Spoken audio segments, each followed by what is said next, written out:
C'est du solide, chaque semaine sur Boursorama, votre rendez-vous sur la pierre papier, sur l'épargne immobilière. Bonjour Guillaume. Bonjour David. Alors aujourd'hui, on vous dit comment s'y prendre pour mettre de l'immobilier dans son contrat d'assurance vie, parce que oui, on peut investir dans l'immobilier commercial, je précise, au travers de son assurance vie. Et on se dit que c'est un bon compromis quelque part entre le fonds en euros, qui rapporte de moins en moins, mais qui rapporte et qui est garanti. Pour certains, c'est important de pouvoir dormir sur ses deux oreilles. Et les UC, ce qu'on appelle les unités de compte, tout ce qui est actions, qui pour le coup rapporte plus, mais il faut avoir le cœur parfois bien accroché. Exactement. En fait, aujourd'hui dans l'assurance vie, donc vous avez ce qu'on appelle des contrats multi-supports. La partie active générale, qu'on connaît tous, mais qui effectivement a cette rentabilité qui baisse tout simplement au gré des rendements que vous avez quand vous achetez une obligation de l'État français, qui aujourd'hui est à 10 ans à taux négatif. Et puis vous avez cette enveloppe unité de compte. Et en général, les épargnants connaissent plus les unités de compte actions, alors qu'aujourd'hui, il y a toute une offre d'unités de compte immobilier. Et je pense que comme dans tout patrimoine, vous avez intérêt à ne pas mettre tous vos œufs dans le même panier, vous avez intérêt à avoir une partie non négligeable d'unités de compte immobilière. Voilà, donc il y a du choix, on va passer en revue ces unités de compte, justement. Il y en a trois, il y a trois grandes familles. Oui. Il y a les SCPI, on en parle évidemment régulièrement ici. Tout à fait. Pour ne pas dire tout le temps. Exactement. Et donc, voilà. Et avantages, inconvénients Alors, effectivement, comment les comparer les unes? Oui, en fait, voilà, donc vous avez trois catégories. Je parlais d'abord de la SCPI, effectivement. Vous avez les SCPI, puis un nouveau venu qui est arrivé maintenant il y a une bonne dizaine d'années qui s'appelle l'OPCI, et puis un troisième véhicule dont on parlera qui s'appelle la société civile ou la SC. Alors, parlons des SCPI. Donc, les SCPI, traditionnellement, et depuis maintenant plus de 30 ans, étaient plutôt souscrites en direct dans un compte titre. Mais aujourd'hui, vous avez la possibilité de l'avoir dans des unités de compte. En assurance vie. Alors, la difficulté, c'est qu'elles ne sont pas toutes référencées, notamment les SCPI à capital fixe. Vous avez principalement des SCPI à capital variable. Quelle est la différence entre les deux ? Alors, les SCPI à capital fixe, vous ne pouvez rentrer que lorsqu'il y a une augmentation de capital.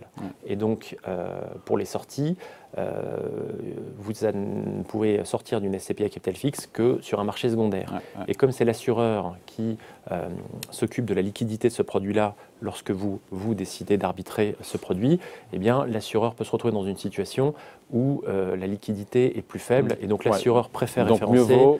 Voilà, des SCPI à capital variable. Voilà. Et donc aujourd'hui, mais elles sont moins référencées. Et donc forcément, les SCPI à capital fixe sont moins référencées puisque c'est les assureurs qui choisissent.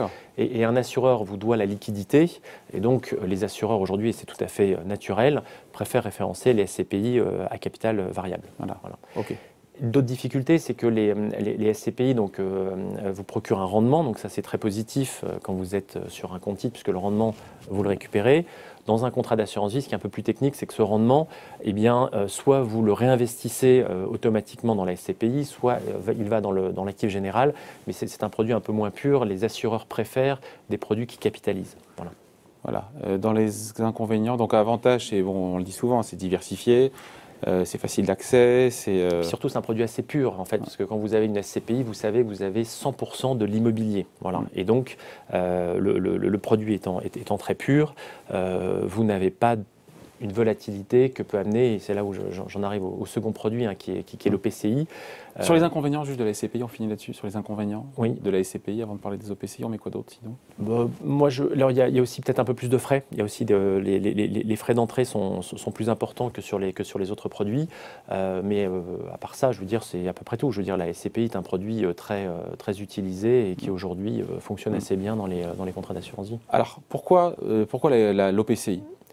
Alors, pourquoi l'OPCI? Parce qu'en gros, il y a un peu d'action dedans, c'est ça en fait. Oui, exactement. Alors, et là, on se dit, quel intérêt quoi? Quand je rachète de l'immobilier commercial, c'est pour l'immobilier commercial, c'est pas pour avoir des actions, non? Oui, alors pourquoi il y a eu cette création de ces produits OPCI? Pour les rendre plus liquides, c'est ça? C'est exactement, c'est pour les rendre plus liquides. Et donc, le régulateur a souhaité qu'il y ait une poche de fonds dits UCITS ou de fonds liquides dans l'OPCI. Et donc, aujourd'hui, vous avez dans la plupart des OPCI de marché, environ 40% de l'actif en actif liquide. Oui, mais on dilue le principe de la SCPI, je trouve. Alors, on dilue effectivement la poche de dire que c'est un produit 100% immobilier pur, mais en général, dans les OPCI, la poche d'actifs liquides est gérée en foncière cotée. Donc, vous avez toujours une exposition au marché immobilier. L'avantage, c'est que quand c'est bien géré, eh bien, le marché action sur longue période peut faire des performances tout à fait favorables, voire supérieures au marché de l'immobilier pur. En revanche, c'est un marché qui est plus volatile, et notamment en 2020, la plupart des OPCI ont eu une performance négative, car cette poche a pesé sur la performance de la poche. Non, mais je ne suis pas convaincu sur l'OPCI. Voilà. Parce que c'est normalement plus liquide, ok, d'accord. Tout à fait. Mais si au prix de la liquidité, on a une perf négative. Oui, mais d'un autre côté, toutes les OPCI n'ont pas de performance négative. Et si je vous en parle, c'est que Sofidy, Pierre Europe, qui est l'OPCI de Sofidy, a une performance positive d'environ 5% l'année dernière. Donc, vous pouvez aussi bien gérer votre poche action. Vous pouvez aussi avoir dans cette poche des actifs liquides moins risqués. Vous pouvez acheter des fonds obligataires. Et donc l'OPCI est plus risqué. L'OPCI est un peu plus risqué. Oui. Un peu moins de frais. Exactement. Un peu plus liquide, pas facile quand on... Oui, tout à fait. Alors, l'avantage d'avoir un peu moins de frais, c'est qu'effectivement, si vous souhaitez investir sur un horizon un peu moins long, eh bien, vous avez moins à amortir la partie frais initiaux. Il nous reste les sociétés civiles investies en immobilier, que je ne connaissais pas, je ne vais pas vous mentir. Oui, alors en fait, c'est un produit assez récent, mais cette fois-ci qui a été adapté à l'assurance vie. C'est-à-dire que autant les deux autres produits ont existé avant l'assurance vie, autant la société civile a été créée pour l'assurance vie. Et donc, c'est une enveloppe qui capitalise. C'est-à-dire que l'ensemble des revenus de l'immobilier dans cette SC vont rester et vont être réinvestis. Ils ne sont pas reversés exactement. aux souscripteurs.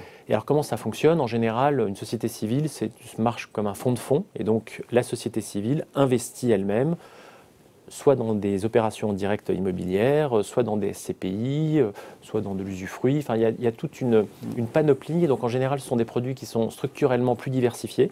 Encore plus que les SCPI, puisque vous avez des collections de SCPI. Et donc, en termes de rendement, vous avez un rendement qui, sur moyenne période, est environ celui des SCPI, peut-être un peu inférieur. Parce que manque de recul pour le coup. Parce que moyenne période. Oui, effectivement, on n'a pas encore beaucoup de recul. Nous, on a par exemple des objectifs chez Sofidy et on a fait depuis le lancement environ 4% en moyenne. Mais c'est bien une moyenne puisque en 2019, 4% par an. Exactement, 4% par an, puisque on a fait un peu plus de 5 et quelques pourcents en 2019. En revanche, l'année dernière, la performance n'était que de 2,1%. Donc voilà, donc c'est une performance qui oscille. J'ai envie de dire autour de 4%, mais qui est malheureusement pas garantie comme l'est l'actif général, mais qui lui a tourné cette année autour de 1%.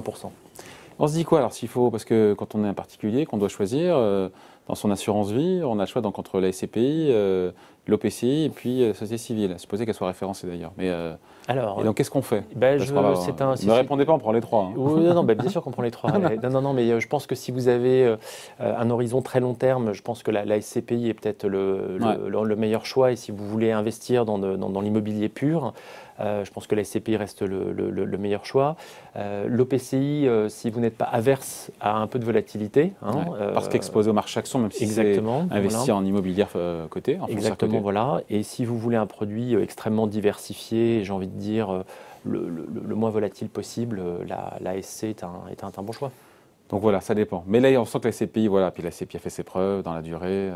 Oui, ça reste un placement aujourd'hui que les Français aiment bien. Ouais, en tout cas, on peut élargir un peu son horizon en matière d'assurance vie. On sait qu'il y a le fonds en euros, il y a les UC en actions, et puis on peut mettre de l'immobilier commercial avec différents outils, différents supports. Merci Guillaume. Merci David. Rendez-vous évidemment la semaine prochaine sur Boursorama pour un nouveau numéro de C'est du solide.